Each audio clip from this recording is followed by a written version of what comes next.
আল্লাহ আল্লাহ,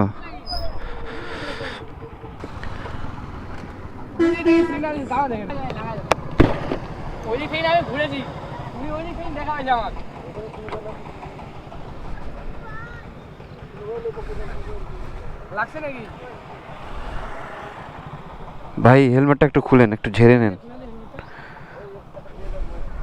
আল্লাহ বাঁচাইছে, আরো বড় বিপদ হইতে পারতো।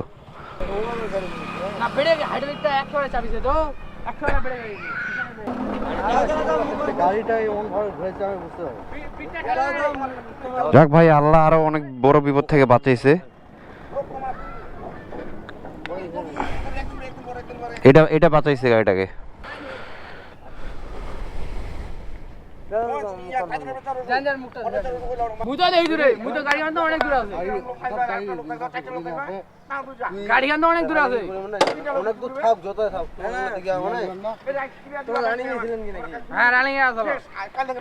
তুমি কি ওই সিগন্যাল কিভাবে দিছো হাত দিয়া? তুমি ওই দিক দিয়ে আসতেছিলা? সমস্যাটা তাহলে উনারে, হ্যাঁ মানে ফলসটা ওরে। ভাগ্যটা ভালো যে লোকটার কিছু হয় নাই। গাড়িটার সমস্যা হোক ভাই, লোকটার কিছু হয় নাই। ব্রেক করছে এই যে এখান থেকে। ও মানে লোকটা এখানে পড়ছে, গাড়িটা এত দূর গেছে, গাড়িটা এইখান থেকে ওই দিকে গেছে। যাক, লোকটা এইদিকে পড়ছে, ভালো হয়েছে। গাড়ির সামনে পড়লে আরো বড় বিপদ হইতে পারতো। কার জামাই? মেহমান মানুষ, এই জন্য চুপ করে আছে।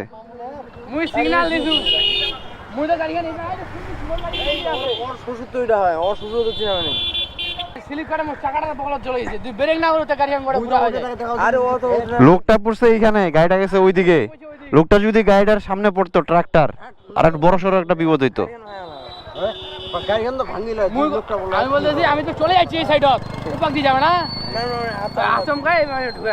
তারপরও ভাই, এই যে আপনারা এই বড় সড়ো গাড়ি চালাচ্ছেন, দেখবেন একটু সামনে পিছনে, ঠিক আছে না?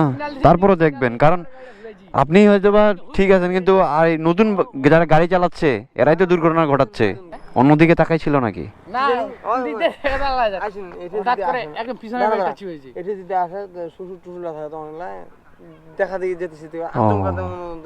বুঝতে পারছি, বুঝতে পারছি। এই জায়গাটাতে দাঁড়াইয়েন না, কারণ যখন একটা গাড়ি আসে না স্পিডে, ওই কিন্তু লাগাই দেয়, মানে সাইড দিয়ে চলে যায়। এই জন্য ওই দূরে যায় দাঁড়ান, বা ওই দিকে একটু দাঁড়ান, দেখবেন যে আস্তে আস্তে আরেকটা দুর্ঘটনা ঘটে যাবে। চোখের সামনে একটা বড় সড়ো দুর্ঘটনা থেকে আল্লাহ মাফ করছে, যে আরো ভয়ানক কোনো একটা দুর্ঘটনা হইতে পারতো, তাই না? আমি আসলে দেখেই ভয় পাই গেছি। আসলে আমরা যতই ভালোভাবে বাইক চালাই না কেন, যতই বাইকিংয়ে রাইডিং এক্সপার্ট হই না কেন, তারপরেও কিন্তু আমাদের আসলে সামনে পিছনে সব দিকে কিন্তু লক্ষ্য রাখতে হয়।